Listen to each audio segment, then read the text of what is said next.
On this episode, we chat to restaurateur and bar owner Matthew Fischer, who gives us the inside scoop on opening, dining, and drinking joints in Bangkok. So if you're one of the many who dream of opening your own watering hole in the land of smiles, you'll love this episode of the Bangkok Podcast.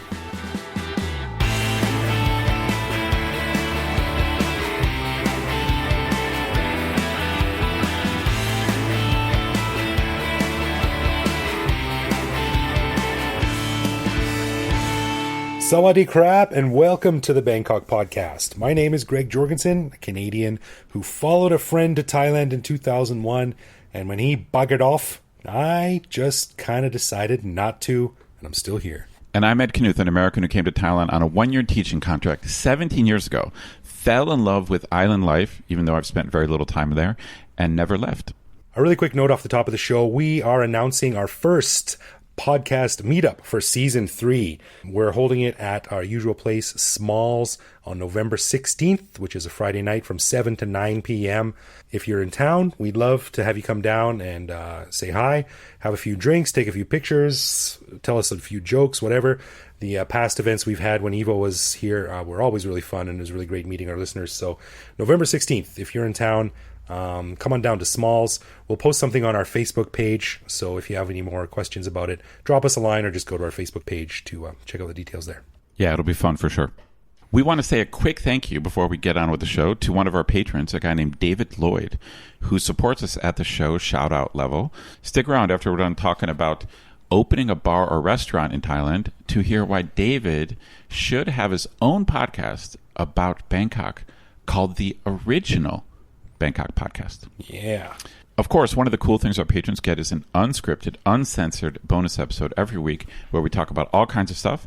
We just finished recording this week's bonus show, and we chatted about safety on Thai islands and the recent rash of violent crimes being reported on Koh Tao and other islands, and some of the issues that surround those stories. We also are proud to introduce a new segment that we'll be doing on the bonus show from now on, called Thai News of the Weird, where we discuss a funny or strange story that we've seen in the news here in Thailand. And trust us, there are a lot of those stories.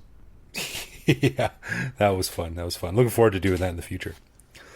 All right, before we jump into it, I want to do a quick public service announcement. Now, one of our patrons, a guy by the name of Danny, who recently moved to Thailand, he just returned from a trip to Phuket. And as it turns out, Ed, let me see if you can figure out how this story ends. He rented a motorcycle. He had no insurance. I'll let you fill in the blanks. And I see he got into an accident, I'm sure. Yeah, exactly, yeah. Now, thankfully, he didn't crack his head open, but he did fracture his wrist quite badly. So we had a little bit of back and forth, just a bit of insight into what this looks like. He went to a few doctors. The first doctor recommended surgery to make sure those bones healed very correctly, and he was quoted 330,000 baht. Ouch. Which kind of made Danny go, ooh. Yeah. Ouch. That's painful. That's got to hurt more than the wrist.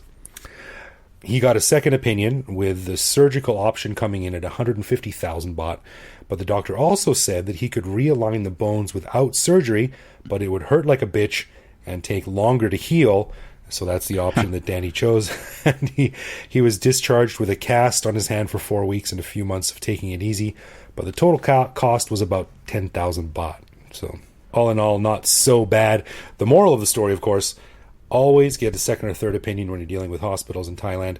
And most importantly of all, if you can afford to travel, you can afford travel insurance.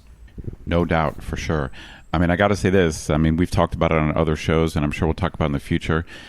Medical care in Thailand, all things considered, is not bad, but the pricing is just highly variable. You know, from one hospital to another, a government hospital to a private hospital to like a tourist clinic. You really should shop around. Yeah, you got to shop around. You got to compare prices and put in the legwork, which is not the easiest thing to do, especially if your legs are injured. No doubt. Anyway, on this episode, I interview Matthew Fischer, a long-term expat here in Bangkok who opened a bar called Fatty's about 6.5 years ago, and that bar has turned into a success, and he subsequently has opened another restaurant/bar, And considering the fact that a lot of expats have a dream to open a bar or restaurant in Thailand, I figured I would ask Matthew on the show, and he and I discuss the pros and cons, mostly cons, of trying to open a bar or restaurant in Bangkok. So without further ado, here is Matthew Fischer.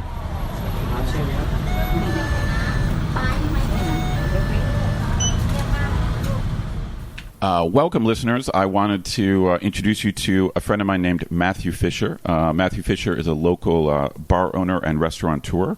But more important than that, he is an old friend of mine. We probably met, I don't know, maybe 10, 12 years ago when I used to live on Ratchada, and I heard about a nearby bar/restaurant, which I checked out, called Fatty's, located kind of down Rama IX a little bit. And it became my local hangout. It became my cheers. And I met Matthew, got to know him that way. And I invited him on the podcast today to talk about the many rewards, but also difficulties of owning a bar in Bangkok. So, Matthew, can you just maybe tell us your story? Yeah, okay. Hello, hi. I might have to correct you a bit on your timeline there. It was closer to about 6.5 years ago that we started Fatty's. Oh, only that? Oh, really? Fatty's only opened 6 years ago, is that right? Yep, 2012. Oh, wow. God, I don't know why it seems so long ago. Well, I must have met you like shortly after it opened. Okay, so I met Matthew maybe 6 years ago, something like that. Now, you, now that I got the timeline right, so you did not jump into the bar owning business right away. So you were here for a few years. Yes. Actually, let me talk about Fatty's just a little bit. So Fatty's is a bar or restaurant that focuses on kind of American food. I think of it as, Midwestern, because, I'm from Ohio, you're from Wisconsin, and it's just the style of the place, the type of food. I don't know what to call it. It's like Northern American or something. You know what I mean? I think it's heavily Midwestern. I you've got but you also have some kind of, it's got almost, some of it's got like a Canadian vibe, like stuff like poutine, and it's like that's a Wisconsin thing. Yeah, it's got the cheese curds and stuff. And heavily Wisconsin. Right, exactly. It's very Midwestern / Wisconsin, and I absolutely fell in love with the place and just hung out there all the time. And the food is incredible and great atmosphere. Also good like live music. But what's the Fatty story? Like how'd you get this idea to do it? Well, I guess maybe like a lot of people, I started out here as a teacher. Just kind of did what I could here to survive really in the beginning. And I worked as a teacher for a while, which was fun. I had a couple jobs that were pretty cool. But yeah, I worked at a bar a little bit, and I played music, obviously, the whole time. We always just sort of thought we might want to do something that was a bit less 9 to 5 and more something we could both be involved in, my wife, Gay, and I. I worked for a friend of mine, Paul Williams, who owned a bar called Nomads, previously called Noriega's. I remember that bar. I worked there, and I played music there and stuff for a while, and they closed. And Paul became a very good friend of mine, and he's gotten me a lot of gigs and stuff. But he was really important in the beginning of Fatty's, because of the fact that Nomads was closed, and he had all this gear. Wow. So maybe this is lesson number 1 for our listeners out there who want to open a bar or restaurant. It sounds like you had a good mentor. Like you had someone who had already been doing it. You already had experience working in a bar. And so, like, was he able to, give you advice and tell you how to do it right?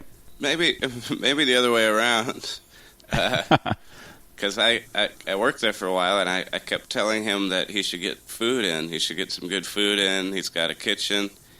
But no, it definitely helped to have a bit of an in as far as knowing somebody here in Bangkok that had anything to do with doing business, Yeah, so your experience working there, in a way, you might have learned how not to run a bar, or you might have learned some mistakes that you thought were happening there.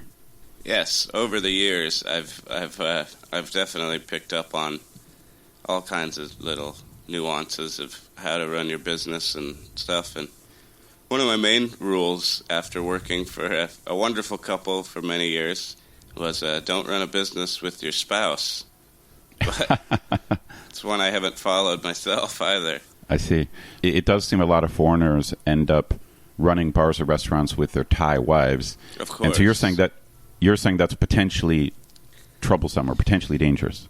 Well, I think that it's the amount of time you have to spend together, and it's if you have a difference in how you feel, you should treat an employee or something like that. It's that leaks into the relationship, and there's all kinds of reasons why it's good to go to work and come home to your wife afterwards and stuff like that. Okay, so besides having a mentor or having an in, so you might recommend that if you can do it without your wife, you think that might be a better option. Now, of course, you made it work. I mean, you made it work in your case, right? So far, so well, maybe not so far, so good. So far. So far. I'm just curious, did you just, when you had the idea for Fatty's, did you say, hey, I'm from Wisconsin, I gotta do what I know, so I'm just going to go with what I know? Or did you look at Bangkok and say, hey, there's a lack of good American food? I think it was a bit of both. I always, joke to people, maybe not so jokingly, that I started Fatty's because I wanted to have a Reuben sandwich. I used to go around the city on weekends when I wasn't teaching and stuff, and try to find good rye bread, try to find good cheese, and sauerkraut, right, all that stuff, so I could have a Reuben sandwich. But I was like, that's interesting. Part of it was definitely me feeling like there was a void, because I grew up around this stuff, and I obviously, it is my wheelhouse because I've worked in restaurants making this kind of food since I was like 13, Another thing about Fatty's, and I think I remember talking to you maybe about a year after Fatty's opened, and I think we were talking about this issue. Like, you kind of decided to keep Fatty's kind of low key, and you never really tried to like upscale it or appeal to some kind of high-so crowd and increase prices. You never really did that.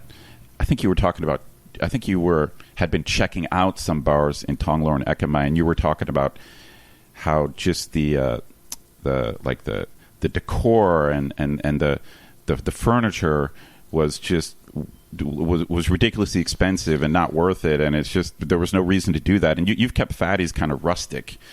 Yeah, well, definitely rustic. And I probably. But I mean, did you? So why haven't you? Well, I thought over the years you might kind of change Fatty's, and obviously you've improved it, and obviously over time you've gotten more furniture and things like that. But you've kept it pretty low key. Well, I do say Fatty's is my living room. I live upstairs, and it really is my house, and that's right. That's just what it is by default, really. I can't. That's why there's stuff plastered all over the wall and stupid jokes that only me and my friends understand written on the wall and stuff like that. A lot of my attitude has been talking smack about people with too much money, and honestly, there was a big catalyst in the beginning of us opening Fatty's that my wife's brother-in-law actually opened a restaurant in Hua Hin, and Kay worked there for a while, managing it. Okay. So I was working in Bangkok teaching, and she was there, and it was just kind of like, it was a weird turning point in life for us, because we weren't really living together at the time.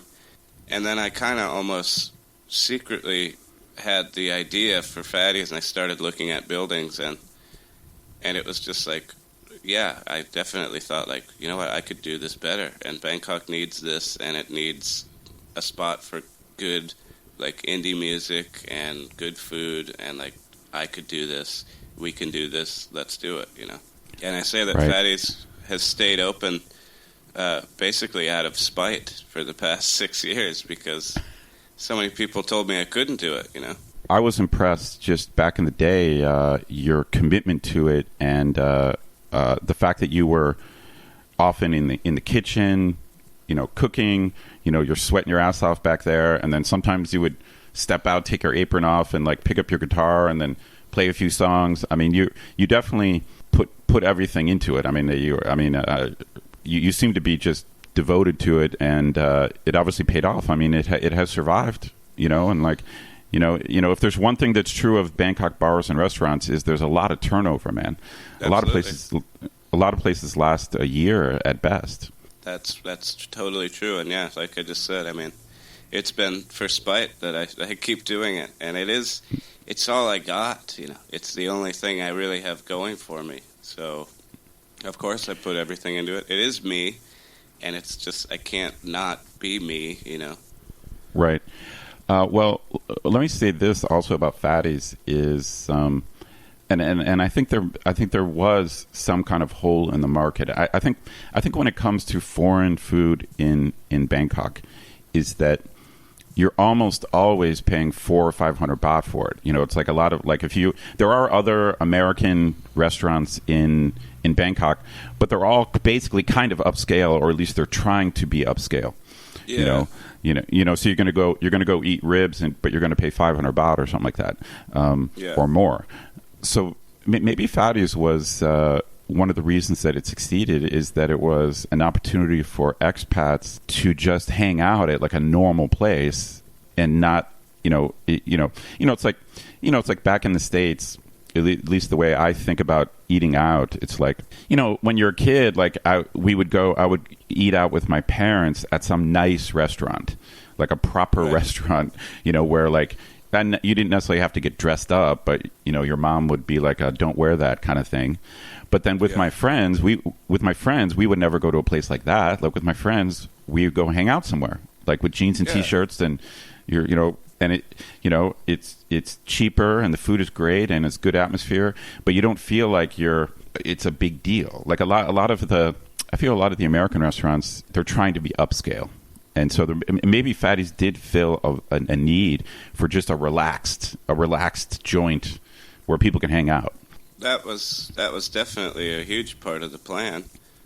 You go to the car hop or something. I mean, that's a huge part of American culture, is to go hang out with your friends and drink some beers and eat some food. And I don't have any TVs in here, and I never have. And it's like, I really want people to be together at Fatties, and sometimes that backfires on me because certain people don't mix, but that's for sure. That was part of the idea. Fatties is in the middle of Bangkok. It's not on the outskirts or anything, but it's a little bit hard to find. I mean, if you go to the Rama IX MRT, so near, let's say, Fortune Town and Central Rama IX, it's about a 10-minute walk down Rama IX. If you walk quickly. But of course, you could take a taxi or motorbike down there.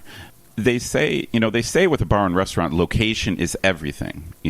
Location. What's your take on if you have some kind of great location, then your rent is going to be insane. Like if you have a bar right on Sukhumvit, your rent's going to be insane. So with Fatties, do you feel like you got lucky because it's not that far away, but that must mean your rent is much lower. You're not on Ratchada and you're not on Sukhumvit. Yeah, absolutely. I mean, the truth about Fatties is I couldn't have started any other place. The fact that the rent was what it was, and I sat out on the stoop when I first looked at the building, and I just kind of watched people walk by for a while. And I saw a few foreigners, and I saw that there was like a little bit of a market down like a block away, and I was just kind of like, I think this will work, and it is. And a lot of people are like, "Man, you've got the worst location in town," and I'm always like, "Well, no, I disagree with that. Like, no matter where you live in Bangkok, it's not far away. It really is in the middle of everything. Victory Monument's right down the road. Sukhumvit's right down the road.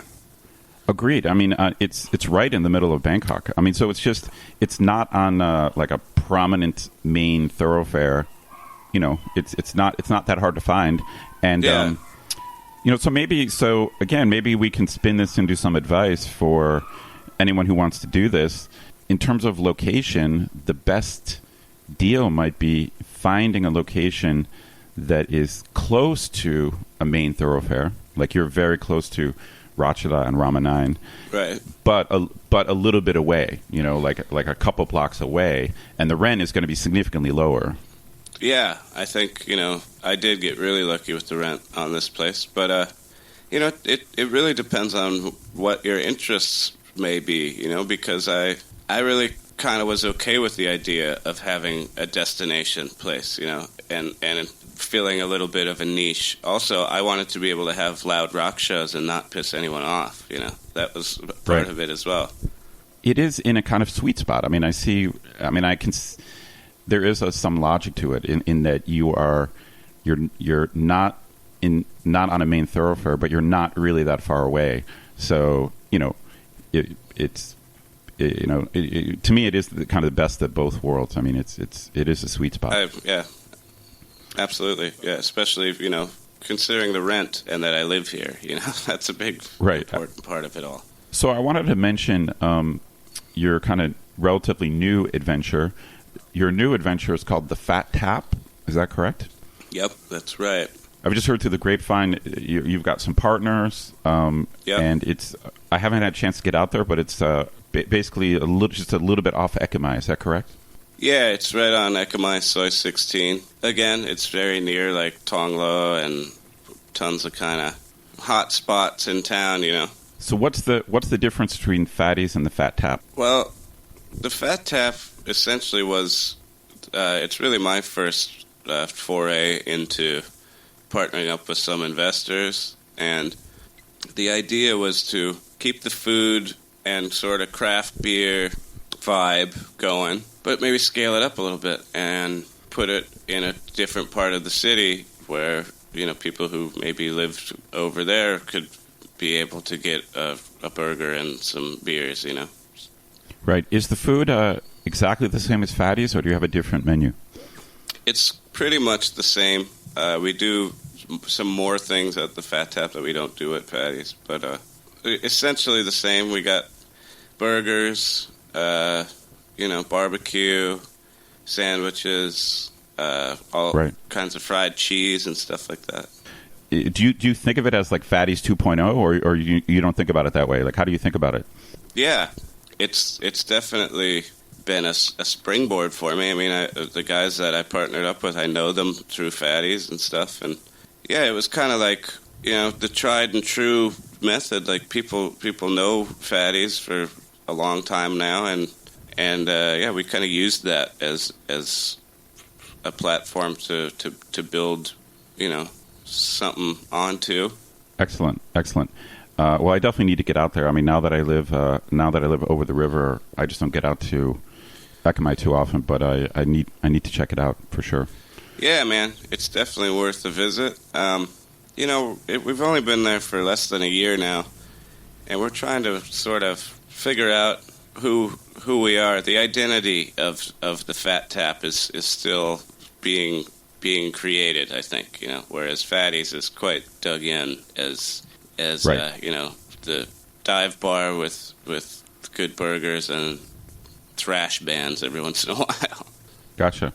So it seems like if I was looking at your situation, like your experience, and I was trying to derive some lessons from it, in a way, you managed to start Fatties with not too much of an investment. Like you found like a way to get into the bar business without having to spend like $100,000. Like you found a way in, like a cheaper way in, and that allowed you to learn about it and make some money and build up like a reputation for the bar.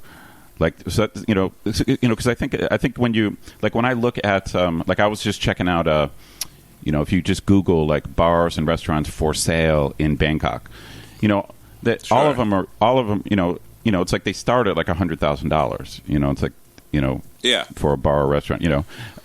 So you managed to start your own. You didn't buy someone else's business. You managed to start your own and do it relatively cheaply. I mean, obviously you had some initial costs, but relatively cheaply.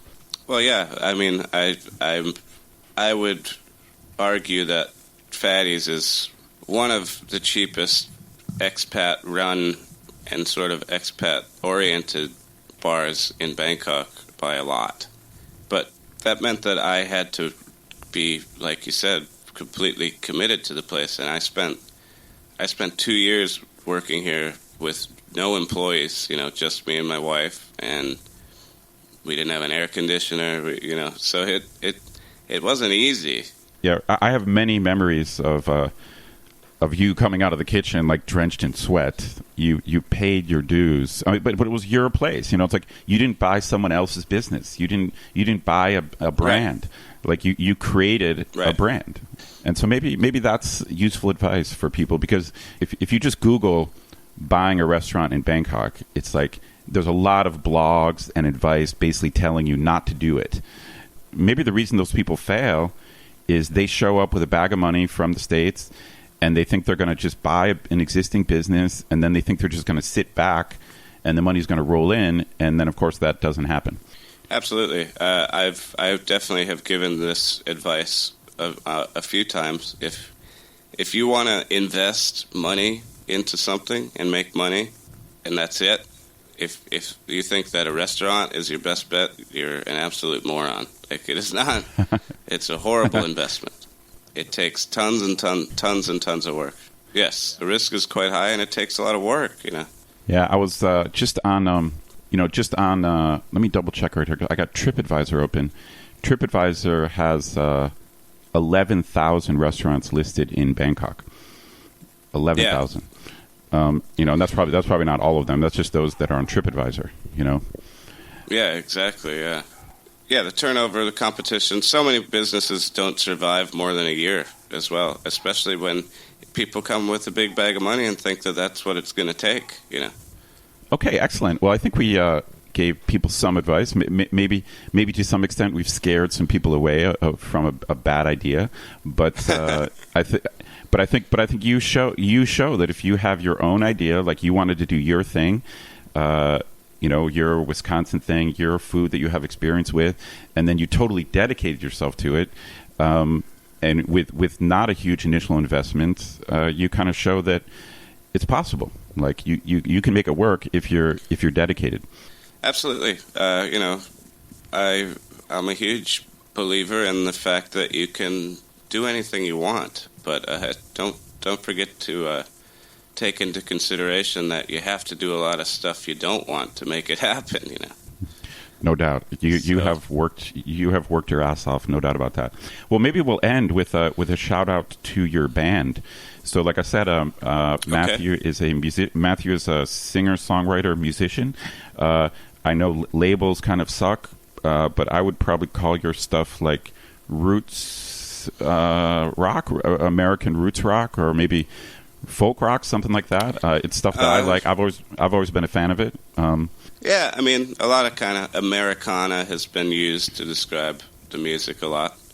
The set that you saw us play on Saturday night was a little more just kind of rock and roll, I think, than a lot of the other stuff I've done in the past. But yeah, agree. I got a feeling. I was going to say that the set. So we were at the Birvana annual party, and Matthew's band was playing, and yeah, it seemed to be a little bit kind of. I don't want to say party music, but it was kind of like you were doing something a little bit different, I thought. Yeah. Well, we like to rock sometimes. Cool. So, do you have any upcoming gigs or anything like that? Anything you want to mention? Or where if people want to see Matthew Fischer and the Fishes, where should they look? All right, one place you can find my music would be Panda Records. I released a record with them a couple years ago. It's called Radio Sound. You can get that on iTunes and wherever, Bandcamp and all that stuff. I'm playing with kind of a stripped-down version of the band at Kicks Fest on October 27th at Brownstone Studio. Okay, cool. And that is October 27th. KICKS, yeah. Gotcha. Okay. Kicks Fest, yes. October 27th. Okay, cool. Brownstone Studio. That's on Onut. Cool. Yes. And then so come and find us. Do you guys have a Facebook page, or what's the best way to get information on you guys? Yeah, you can look us up at Matthew Fischer and the Fishes on Facebook, and you can find me on Bandcamp as well. That's probably super easy to you can stream the music for free and stuff. Actually, we just started a record label, some friends of mine. We're going to be releasing John Lindsay's record that I've been engineering and working on for over a year now, but it's called Woo Records. Look us up on Woo Records at www.wooo-woo.com, and you can stream music from there, and you can also buy vinyls and stuff like that. Oh, very cool, man. Very cool. So it's you really are proof that you can in a way kind of manage two careers, because you have to spend a ton of time on your restaurants, but you still manage to put your passion into music it's as tough. well. I mean, anyway, all right, Matthew, I wanted to thank you for coming on the podcast. It's been great catching up with you, and I will get out to the Fat Tap sometime soon. Excellent. Thanks a lot, Ed. Thanks for having me. That was real fun.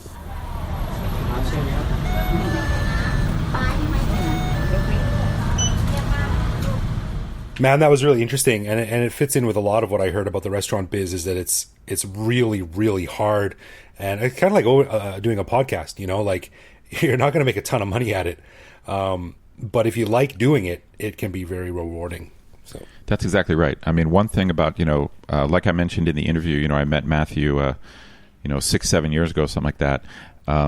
And he has just worked really hard at his restaurants. And I think if you're willing to do that, if you're passionate about it, and you're gonna really take it on, then I think it's worth it.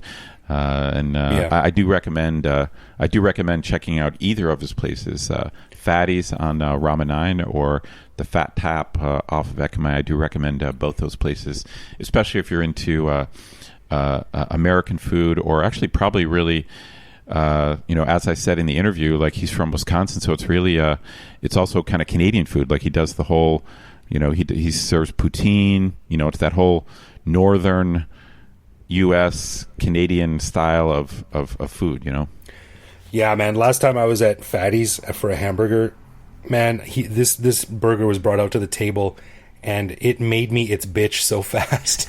It had a slab of cream cheese on it and bacon and all. It was so good. Yeah, and it just destroyed me in the best way possible. Yeah. But it was so good. It might not be the best food if you're worried about having a heart attack.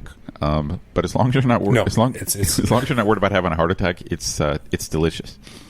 If all you're looking for in a burger is unbelievable taste and enjoyment, this is the place to go. But if you're looking for like maybe a lean meal that you're not going to feel like taking a nap after, this is not going to work out. But great place, both of them. I've been to the Fat Tap too, and it's really, really neat. Cool, very cool. All right, let's get into some love, loathe, or leave, where one of us surprises the other with a particular aspect of life in Bangkok, which we then discuss and decide if it's something we love about living here, loathe about living here, or hate so much that it makes us want to leave forever. And this week, Ed, I believe the duties are yours. Yeah, okay. So we'll see how you react, but I do, I don't want to prejudge the issue. But for some reason, whenever I brainstorm this stuff, I do seem to think of things that maybe tilt towards the weird or the negative, but we'll see. Well, I never know. I never know what your reaction's going to be, so we'll see.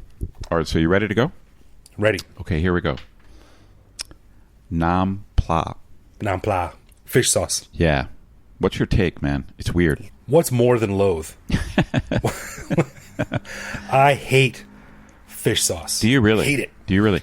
Yeah. Okay, I definitely don't like it. And this last year, where I've been trying to, eat vegan, so I'm really avoiding it the last year. But yeah, I never liked it. Do you want to explain to our viewers exactly what fish sauce is? Because if you're not familiar with Thai food, you might not actually know what fish sauce is. Yeah, well, actually, we have done fish sauce as a love, loathe, or leave. I think it was like one of the first ones we did way back in season 2. So you and I have never actually talked about it, so it's fine to get into it. But Evo loves it. Okay. I hated it. And fish sauce, essentially imagine this. Take some fish, put them in a pot, and then put a lid on the pot, and then set it in the sun for, 55 years. Yeah. or something. And it's the juice of fermented fish. And now I want to make clear that the word fermented is really a euphemism for rotting fish. Rotten fish juice. That's what this is. That's exactly what it is. I mean, it's shocking, but this is probably, I think fish sauce is, among Thai people, it's the number one Thai condiment. Like in terms of like what they add to stuff, it's number one, right? It's like ketchup at a barbecue. Yeah. And Thais use it by the millions of gallons. Now, I have to do a caveat here. I do like it when it's in food. It's an essential ingredient of lap mu, which is one of my favorite Thai dishes. It's in a lot of Thai food, and if it wasn't there, it would be missing something. But on its own, it stinks so much. It's offensively bad. It reeks. It is rotten fish juice. That's exactly what it is. So good. And I'm not a big fish guy anyway. So, yeah, it's offensively bad. It's a brown, drippy juice color. And I come home sometimes and my mother-in-law, I've reacted badly enough that my mother-in-law, when she's done with her little bowl of fish sauce, she puts a little plastic bag around it and ties it with an elastic band and leaves it on the counter so I don't smell it. It's really cute and I appreciate it, but it's a vile, That's great. vile Wow, stuff. I didn't expect that kind of negative reaction, but okay. So, as we mentioned at the beginning of the show, we'd like to say thank you to David Lloyd for sending us his support at the show shoutout level. And Greg, what did you find out about David? Well, Edward, as it turns out, David is another one of those patrons whose real life is way more exciting than ours is. He's actually a Canadian, so he's obviously handsome and intelligent, eh? No doubt. And he also knows the wee little town that I grew up in the middle of nowhere, Alberta. So that's pretty cool. But David is one of those guys who makes veterans like you and I, Ed. You know, we've got 17, 18, 19 years under our belt here. We put in our time. We've got a certain amount of street cred. But he's the kind of expats that makes you and I feel like total noobs in Thailand. Because he lived in Bangkok back in the days of post-Vietnam when modern Bangkok was just starting to take shape, but was still full of like all these dodgy, salty characters from the war and from all the military activity that was going on in Southeast Asia. Those guys are kind of dwindling and are a bit more hard to find these days. But David told me a couple of stories about his adventures with American spies, Air America pilots, guys who owned some of the beer bars in Pat Pong back when it was much more exciting than it is now. I don't know if you've been to Pat Pong lately, but it's a pretty sad affair down there. Nightmare. Yeah, the various characters that ran around shining shoes, massaging shoulders, and doing various errands. He painted quite a colorful picture of Bangkok back in the 70s.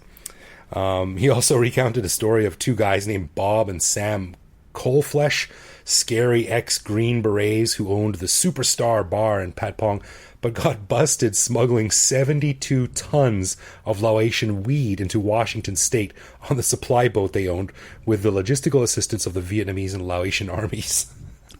Whoa. 72 tons? That's what he says, yeah. And he said, wow. How this story never got made into a movie or book amazes me. Wow. That's a pretty cool story. Yes, and David also used to run around with an ex-soldier named Tim Young, who is the father of Thai superstar singer Tata Young, which is pretty neat. Oh, wow. That's interesting. Yeah. And interesting, it sort of ties in nicely to what I said at the beginning of the show about our friend Danny getting health insurance. And David said, one thing I think you folks need to mention on your show is the need for expats here in Thailand to have good medical insurance. A serious medical condition can cost you big bucks, even here in economical Thailand, despite what many believe. Trust me, I know. So excellent. Wow. I love these true old-time expats. I love those guys. Yeah. Like I said at the beginning of the show, David, you need to start up the original Bangkok podcast. And not the original Bangkok podcast, the original Bangkok podcast. You know what I mean? Like Agreed. Bangkok back in the day, you know? I get it, yeah. No doubt, this ties into what we said about like Bangkok traffic and things like that. You know, anytime I talk to someone who's been here more than 20 years, you know, they always say, oh, traffic is so much better than before. Yeah. You know, it's like hard to imagine, what it would have been like in the 80s or 90s. I can just imagine David's response if he was sitting in the car with me one day and I'm like, oh man, this traffic is terrible. And he'd turn to me and say, listen, bitch, you have no idea what it was like back in 1972 when I was here. No doubt. No doubt. So thanks, David. That's great. Thanks for your support. We appreciate it, buddy. And hey, next time I don't know if you live here, but if you do, let us know. Or if you're in town, let us know. I'd love to buy you a pint and hear some stories of the old days. That'd be really interesting. Yeah. Before we wrap up, we'd like to give a special thanks to all of our patrons, not just individuals, but to all of you guys who are listening now. As everyone knows, we don't run ads or have sponsors, so we really, really do appreciate all the support we get from our patrons. And if you want to get in touch with us, we are at Bangkok Podcast on Facebook and Twitter, or you can send us a message via the contact form on bangkokpodcast.com, or just bangkokpodcast@gmail.com. We always write back. If you write it, we will answer it. Yes, and you can find us on the Line app as well, where we post each episode and carry on conversations with our listeners. You can also reach out to me directly on Twitter, where I am BKK Greg. So thank you for listening, folks, and we'll see you back here next week. Absolutely. See you next week.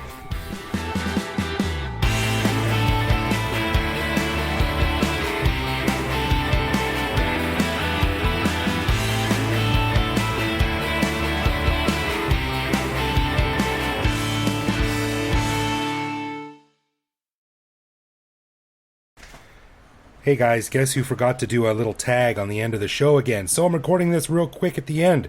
I'm here with my son. I just finished editing. So Kellen, say hello to the Bangkok Podcast listeners. Hello. And say, I hope you have a good day. I hope you have a good day. There you go. Have a good day, everyone.